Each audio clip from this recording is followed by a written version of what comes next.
Manuel Valls a rencontré hier soir les acteurs du monde économique. Durant son discours, le ministre des Outre-mer a annoncé 8 mesures de soutien à l'économie calédonienne, à commencer par la prolongation du financement du chômage partiel, un signal positif pour la CPME, Confédération des petites et moyennes entreprises.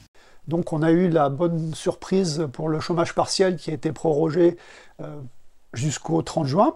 C'est un panel de mesures qui va dans le bon sens en ce qui nous concerne. Bon, bien sûr, ça demande à être étudié et je pense que ce sera amendé au niveau du gouvernement de la Nouvelle-Calédonie. Autre mesure annoncée, une aide de 24 milliards pour reconstruire les 56 bâtiments publics, dont 16 écoles. Les établissements scolaires seront financés à hauteur de 100% et de 80% pour les autres.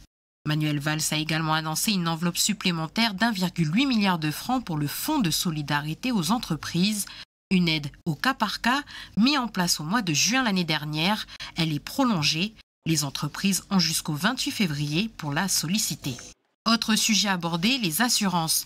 Le ministre a annoncé la mise en place d'une médiation au pays pour avancer les dossiers. Des discussions sont en cours avec France Assureurs. L'État tente notamment de créer un mécanisme de réassurance du risque émeute. Une annonce qui interroge la FINC, la Fédération des entreprises et industries de Nouvelle-Calédonie.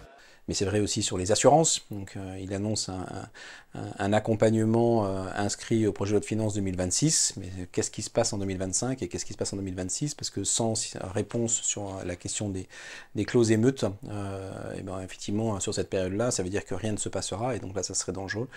Manuel Valls a annoncé le maintien du financement des opérations inscrites au titre du contrat de développement 2017-2023.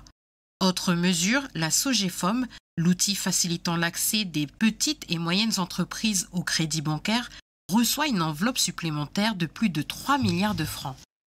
Sur un autre aspect, pour aider les entreprises détruites, l'État souhaite adapter la mesure fiscale existante en la rendant la plus efficace par le biais d'une exonération fiscale ou d'une loi. Enfin, la mise en place rapide du prêt garanti par l'État de 120 milliards de francs au gouvernement de la Nouvelle-Calédonie. Le versement de la première tranche est prévu fin mars. Malgré l'annonce de ces mesures, certains acteurs disent rester sceptiques, comme le représentant de l'UTCFE-CGC. Il ne peut pas y avoir de stabilité économique s'il n'y a pas de stabilité politique, et il ne peut pas y avoir de stabilité politique s'il n'y a pas de stabilité économique. Donc je m'inscris complètement dans cette phrase. Donc on espère tous que les discussions qui vont être menées sur le reste de la semaine vont pouvoir apporter des réponses. Le ministre l'a martelé, ces mesures de soutien à l'économie calédonienne sont conditionnées à l'avancée des négociations politiques et aux réformes économiques demandées par l'État.